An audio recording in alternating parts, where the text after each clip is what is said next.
بسم اللہ الرحمن الرحیم لا حول ولا قوة الا باللہ توکلت علی الحی الذی لا یموت والحمد للہ الذی لم یتخذ ولدا ولم یکن له شریک فی الملک ولم یکن له ولی من الذل وکبرہ تکبیرا اللہم صل علی محمد وآل محمد. الصلاة والسلام علی سید الانبیاء والمرسلین الذی ارسلہ بالحق بشیرا ونذیرا داعیا الی اللہ باذنہ وسراجا منیرا مولانا ومقتدانا سیدنا وہادینا بالقاسم محمد اللہم صل علی محمد وآل محمد. بیت الطیبین الطاہرین المعصومین المظلومین الذین اذهب اللہ عنہم الرجس وطہرہم تطہیرا.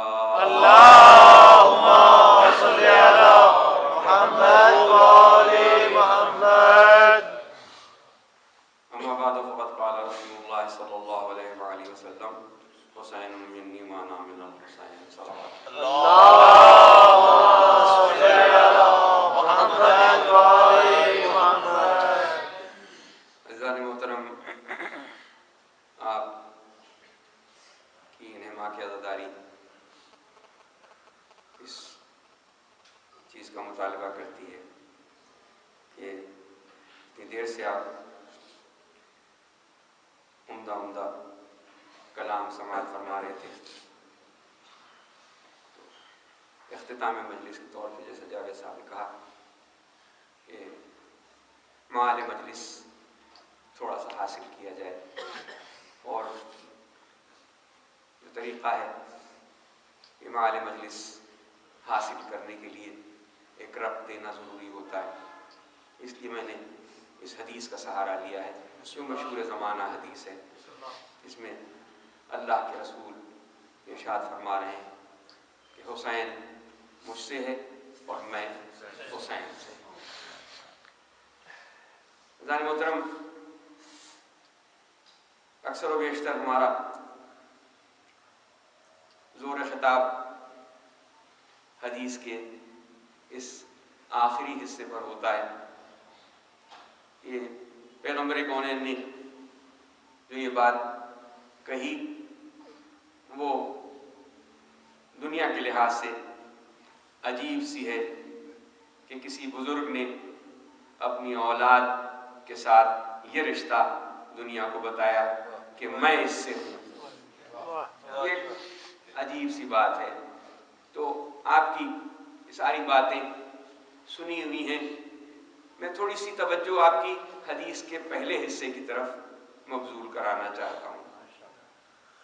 یہ کوئی عام بات نہیں تھی جو پیغمبر نے ارشاد فرمائی کہ حسین مجھ سے ہے، حسین مجھ سے ہے. یہ کوئی عام جملہ نہیں ہے. اس کو ایک ایسے انداز سے نہ سوچا جائے کہ پیغمبر نے یہ اس لیے کہا کہ وہ ان کی اکلوتی بیٹی کے صاحبزادے ہیں، اس لیے اس کو اس انداز سے نہ دیکھا جائے، بلکہ انداز فکر کا یہ ہونا چاہیے کہ پیغمبر نے جب یہ بات کہی تو وہ مجمع کون سا تھا جس مجمع کے سامنے پیغمبر نے یہ جملہ ارشاد فرمایا؟ وہ مجمع کون سا تھا؟ کیا وہ مجمع حسین کو نہیں جانتا تھا؟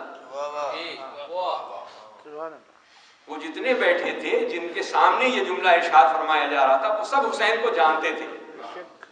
انہوں نے دیکھا تھا کہ حسین نماز کی حالت میں جب رسول کی پشت پر ہوتے ہیں تو رسول سجدے کو طول دے دیتے ہیں. انہوں نے دیکھا تھا کہ حسین مسجد میں آ رہے ہوں، رسول خطبہ دے رہے ہوں تو رسول منبر سے اتر کے خطبے کو ترک کر کے حسین کو گود میں اٹھا لیتے ہیں. سبحان اللہ. یہ کون کر رہا ہے؟ رسول نہیں، رسول ہی نہیں. رسول کو اس انداز سے پہچانیے کہ جس کے بارے میں اللہ کہہ رہا ہے وَمَا يَنطِقُ عَنِ الْهَوَىٰ إِنْ هُوَ إِلَّا وَحْيٌ يُوحَىٰ. میرا رسول تو خواہش نفس سے کلام تک نہیں کرتا. سبحان اللہ. وہ رسول کہ جو خواہش نفس سے کلام تک نہیں کرتا، تو وہ اپنے اس لال کی محبت میں یہ سب نہیں کر رہا ہے۔ سبحان اللہ۔ یہ جو انداز ہے یہ بتا رہا ہے کہ اللہ کا رسول وحی ربانی کے تابع ہو کے یہ کام انجام دے رہا ہے۔ اللہ کروا رہا ہے تو رسول کر رہا ہے۔ تو اس مجمع کے سامنے کے جو حسین کی عظمت کو جانتا تھا، حسین کی عظمت سے واقف تھا، اس کے سامنے یہ جملہ اور اس بلاغت و فصاحت والی زبان سے اس جملے کا اجرا کہ حسین مجھ سے ہے، یہ کوئی عام جملہ نہیں ہو سکتا۔ اس کے پس منظر میں ضرور کوئی ایسی بات ہے کہ جس کی وجہ سے رسول اس مجمع کے سامنے کہہ رہے ہیں کہ حسین مجھ سے ہے، حسین مجھ سے ہے۔ ذرا غور فرمائیے گا، کبھی آپ نے دیکھا ہوگا کہ اگر ایک شخص کے دو بیٹے ہوں اور دونوں میں کچھ متضاد قسم کی نفسیات پائی جاتی ہوں، مثال کے طور پر جن صاحب کے بارے میں آپ سوچ رہے ہیں وہ بڑے ذی علم ہیں، ہر امتحان میں ہمیشہ امتیازی حیثیت سے کامیاب ہوتے آئے ہیں، بڑے بہادر بھی ہیں، شجاع بھی ہیں۔ اب ایسے میں اگر ان کا ایک بیٹا امتحان میں پوزیشن لے آئے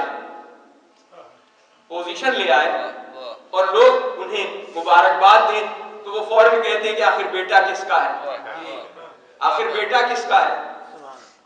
ہر ایک کو ماننا پڑتا ہے کہ ظاہر کہ بیٹا باپ کی تصویر ہوا کرتا ہے، کیا کہنا جی، بیٹا کس کا ہے۔ اور اگر دوسرا بیٹا کسی موقع پر بزدلی دکھائے،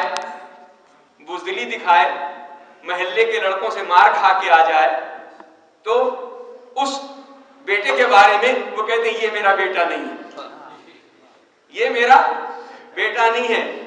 حقیقتاً تو وہ بیٹا ہے ان کا، لیکن چونکہ اوصاف میں وہ مختلف ہے اس لیے وہ اسے ڈس اون کر رہے ہیں، وہ اس سے بے تعلقی کا اظہار کر رہے ہیں۔ جس سے تعلق قائم کرنا ہے وہ ان کے وصف کی تصویر ہونا چاہیے، جس کو وہ دیکھ رہے ہیں کہ وہ ان کے وصف سے مطابقت نہیں رکھتا، اس کے بارے میں وہ اپنی علیحدگی کا اظہار کر رہے ہیں۔ تو اس کے معنی یہ ہے کہ پیغمبر کونین اس مجمع میں کہ جو حسین کو بخوبی جانتا تھا یہ کہہ رہے ہیں کہ حسین مجھ سے ہے۔ اگر حسین کے اندر وہ خصائل و اوصاف نہ پائے جاتے ہوتے کہ جو پیغمبر میں موجود تھے تو پیغمبر یہ جملہ کبھی نہ استعمال فرماتے۔ درود پڑھیں محمد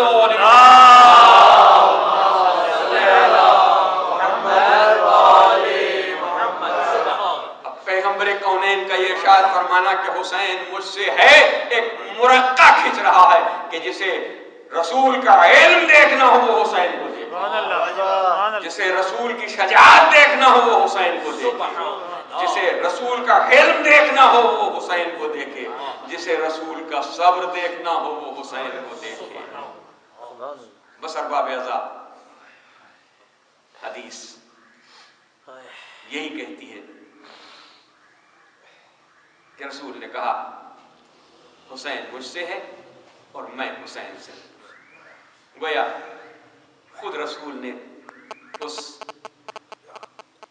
پیکرے حسینی میں دو حصے دیکھ لیے تھے اور یہ بیان کر رہے تھے کہ دیکھو جس دن سے حسین پیدا ہوئے ہیں اس وقت سے لے کے عصر عاشور تک حسین مجھ سے ہے، عصر عاشور تک حسین مجھ سے ہے، اور عصر کے بعد تا قیام قیامت میں حسین سے ہوں، تا قیام قیامت میں حسین سے ہوں۔